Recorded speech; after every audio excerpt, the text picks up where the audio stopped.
बिस्मिल्लाहिर्रहमानिर्रहीम अस्सलाम वालेकुम। वेलकम टू अल्लाहरहम व्लॉग।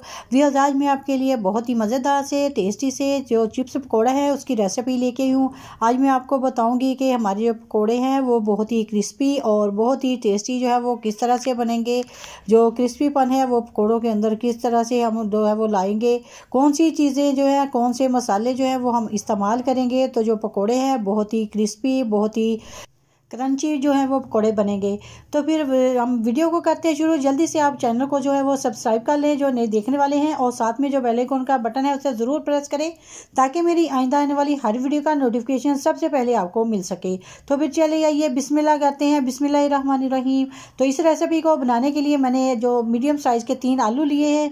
तो आलूओं को हमने जो कटिंग करना है वो चिप्स की तरह की कटिंग करेंगे। तो इस तरह से हम आलूओं को 3 हिस्सों में इस तरह से हम कट कर लेंगे। तो आप जिस तरह से भी चाहें, इसकी जितनी मोटाई चाहे उसी हिसाब से कटिंग जो है वो कर सकते हैं, लेकिन हम इसकी जो नॉर्मल चिप्स होते हैं उसी हिसाब से जो इसकी कटिंग है वो करेंगे, क्योंकि हम जो पकोड़े बना रहे हैं वो चिप्स पकोड़े हैं। तो इसलिए हम इसके जो कटिंग है इसके आलूओं की तो वो भी हम चिप्स की तरह की ही कटिंग करेंगे। तो हमने सारे आलू को इसी तरह से जो है वो कट कर लेना है।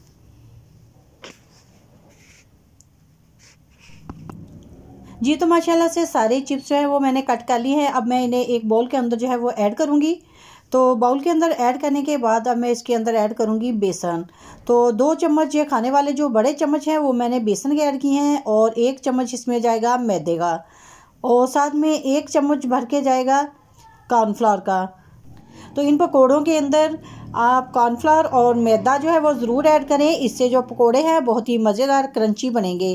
तो अब मैंने इसके अंदर सब्ज़ मेथी और साथ में सब्ज़ धनिया ऐड कर दिया है, और 1/2 टेबल स्पून इसमें जाएगा नमक, 1 टीस्पून कुटी हुई लाल मिर्च, और 1 टीस्पून सुरख मिर्च पाउडर, और साथ में जाएगी हल्दी पाउडर 1/2 टीस्पून। तो इससे जो हमारे पकोड़ों का कलर है बहुत ही अच्छा और परफेक्ट आएगा। और 1 टेबल स्पून खुश्क धनिया, और 1 टीस्पून मैंने इसके अंदर ऐड कर दिया साबुत ज़ीरा।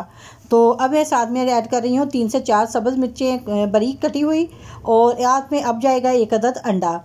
तो अंडे से जो हमारे पकोड़े हैं बहुत ही मज़ेदार और क्रिस्पी बनेंगे। तो आप रेसिपी को कंप्लीट देखा करें, और इससे अगर आप कंप्लीट नहीं देखते तो फिर आपकी रेसिपी जो है वो ठीक तरह से नहीं बन पाती, तो इसलिए आपकी मेहनत और पैसे जो हैं वो ज़ाया हो जाते हैं। तो इसलिए आप जो अपनी रेसिपी है उसको बड़े ध्यान से और कंप्लीट देखा करें। तो अब इसी अंडे के अंदर हमने इसको पहले मिक्स करना है अच्छे से। अगर हमें ज़रूरत पेश आई तो फिर हम इसके अंदर 1 से 2 चम्मच जो है वो पानी का ऐड करेंगे। जिस हम ऐसे ही मिक्स करते जाएंगे इसको। तो हमने जो इसका बैटर है वो बहुत ज़्यादा पतला नहीं करना, थोड़ा सा थिकी सा बैटर जो हम रेडी करेंगे। तो आप देखिएगा कि अंडे के अंदर जी हमारा बैटर जो है बहुत ही अच्छा सा रेडी हो चुका है, क्योंकि जो आलू होते हैं उनके अंदर भी काफ़ी स्टार्च होता है, तो उसके अंदर पानी होता है, इसलिए उस मसाले ने पानी जो है काफ़ी छोड़ दिया है। तो अब हम जो पकोड़े हैं उनको करेंगे फ्राई।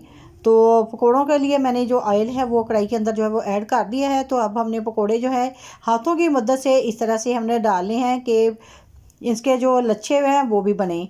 तो इस तरह से हमने जो पकोड़े हैं उनको डालते जाना। जब ऑयल अच्छे से गर्म हो जाए तो फिर हमने पकोड़े जो है वो ऐड करने हैं।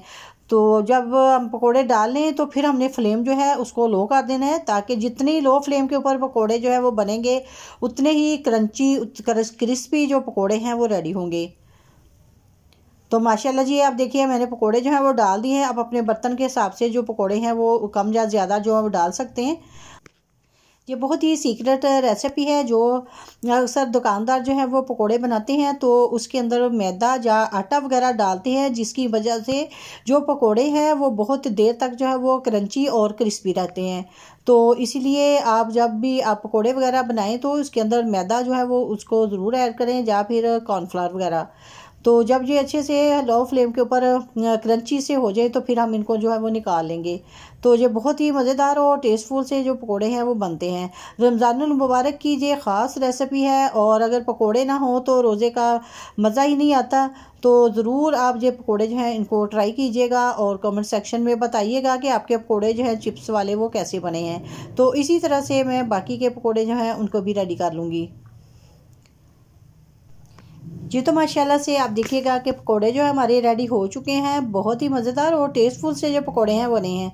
आपको इसकी लुक से ही अंदाज़ा हो गया होगा कि ये कितनी क्रिस्पी और कितने टेस्टफुल बने हैं। रमज़ानुल मुबारक की जो शान है वो पकोड़े हैं। तो पकोड़े जो अगर ना हो तो अफ्तारी का जो है वो मज़ा ही नहीं आता।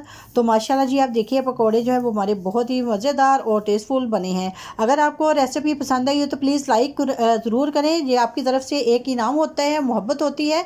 तो एक लाइक तो ज़रूर बनता है। प्लीज़ आप लाइक ज़रूर करें और इसके साथ ही मुझे दीजिएगा इजाज़त। अपनी दुआ में याद रखिएगा। अल्लाह हाफिज़।